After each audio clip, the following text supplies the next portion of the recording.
अब ठीक लग रहा है ना मम्मी? हाँ बहू, मैं तो बिल्कुल हिलाचार हो गई हूँ। बहुत कोशिश करी उठने की, पर उठ ही नहीं पाई, बिस्तर में ही। अरे कोई बात नहीं मम्मी, हो जाता है कभी कभी। और कपड़े और चादर बदल दिए ना मैंने आपके, वो सब छोड़ो। अच्छा ये बताओ, क्या खाओगी? क्या मन है आपका खाने का? वही बना दूंगी। कुछ नहीं खाना मुझे। ऐसे कैसे नहीं खाओगी? और खाना नहीं खाओगी ना तो ताकत कहाँ से आएगी? खाना तो पड़ेगा आपको। लगता है कोई आया है, मैं देख के आती हूँ।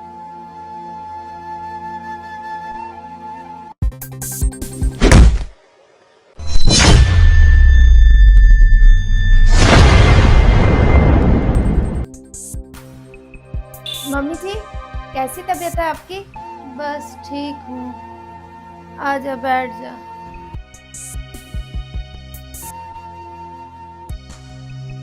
तू आई भी नहीं देखने, हफ्ता भर हो गया तुझे देखे हुए। बस मम्मी जी, काम था, आना ही नहीं हो पाया।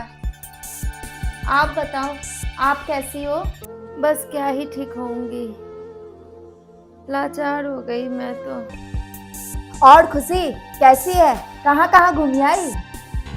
दीदी, घूमिए आए थे 2-3 जगह। आप मेरी छोड़ो, आप ये बताओ, आप मम्मी जी के कमरे की साफ सफाई नहीं करती हो? कितनी बदबू हो रखी है कमरे में, सही से साफ नहीं करती हो क्या आप कमरे को? अरे वो मम्मी जी का ना थोड़ा सा बाथरूम निकल गया था, बस अभी चादर और कपड़े ही बदले हैं, अभी उसी की हो रही होगी महक। और ये क्या, तू मेरी छोड़, तू ये बता, चाय पिएगी? हाँ हाँ दीदी, चाय क्यों नहीं पीऊंगी? अब आई हूँ तो चाय तो पी के जाऊंगी। आप भी ना कैसी बातें करती हो। अच्छा ठीक, तू बैठ, मैं अभी लाती हूँ। खाया जाए ना इनसे। और सूप वगैरह दे रही हो कि नहीं दे रही हो? जूस भी दे दिया करो। नहीं वो सूप वगैरह तो नहीं दिया है, बस तभी तो। अरे सूप और जूस वगैरह दोगी इनको, तभी तो जान आएगी इनके शरीर में। आप भी ना दीदी, क्या हाल बना दिया आपने मम्मी जी का।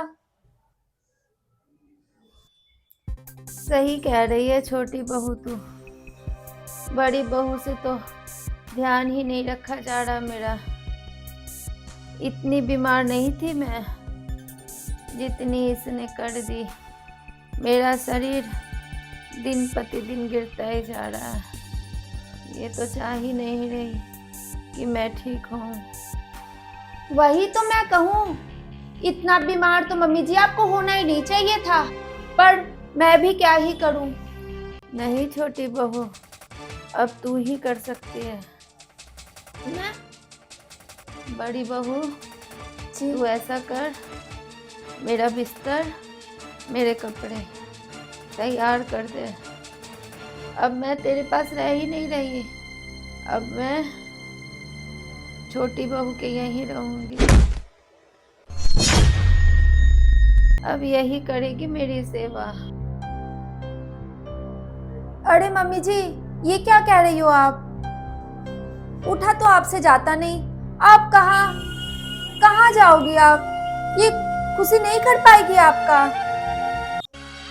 वही तो मम्मी जी, मैं कैसे, मतलब आप मेरे घर, मतलब मैं ये कह रही हूँ कि जितनी देखभाल आपकी जेठानी जी कर देगी उतनी मैं नहीं कर पाऊंगी।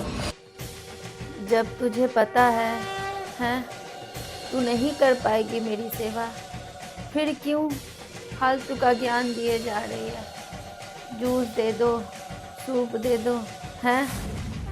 ये साफ सफाई नहीं रख रही है, तुम साफ सफाई रखो। तुम मेरे कमरे में घुसी हैं, तुमने फट से मुंह बना लिया। तुझे बदबू आ रही थी मेरे कमरे से। एक बात बताऊं, जिस बदबू से तूने अपने मुंह पे हाथ रखा ना, ये मेरा रोज साफ कर रही है। बात आई समझ में? ये बहू ना दिन रात मेरी सेवा में लगी रहती है। हाँ, बात बना रही है तो तुझे मेरा हाल चाल देने का फुर्सत नहीं है कि जाके एक बार कि मेरी सास की तबीयत कैसी है। यहाँ आने का टाइम नहीं है तुझे, पर बाहर घूमने का टाइम है तुझे। मुझे अच्छे से पता है ये जो मेरी बड़ी बहू है ना कि मेरे लिए कितना कर रही है। मैंने तेरे यहाँ जाने की क्या कह दी? तेरे पसीने छूट गए कि मैं मम्मी जी का काम कैसे करूँगी? ये जो तेरी जिठानी खड़ी है ना, जिसको तू कह रही थी कि अपना क्या हाल बना रखा है, ये मेरा रोज कर रही है, रोज देखभाल करती है मेरी। इसकी रातों की नींद हराम पड़ी है। सही कहते हैं लोग, जिन माँ बाप के 3-4 औलाद होती है ना, हर कोई यही चाहेगी वो जो उनकी धन दौलत है वो सब में बराबर बढ़ जाए। पर जब सेवा की बारी आती है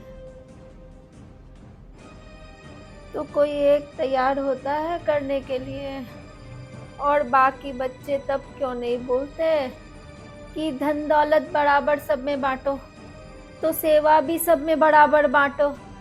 तब क्यों सेवा के लिए पीछे हट जाते हैं? छोटी बहू, अब मुझे किसी की जरूरत नहीं है।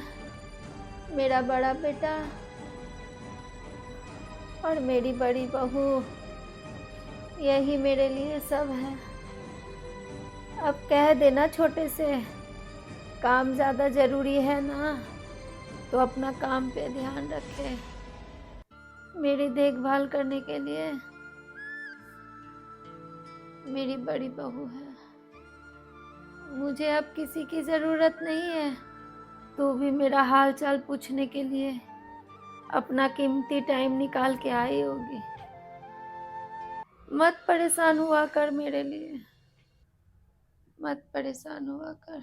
एक माँ बाप अपने 10 बच्चों को पाल सकते हैं, पर वही 10 बच्चे मिलके एक माँ बाप की सेवा नहीं कर सकते हैं। ये सिर्फ एक वीडियो नहीं, ये हमारे समाज की सच्चाई है और इमोशंस है। अगर वीडियो अच्छी लगी हो तो लाइक करें और नए हैं तो चैनल को सब्सक्राइब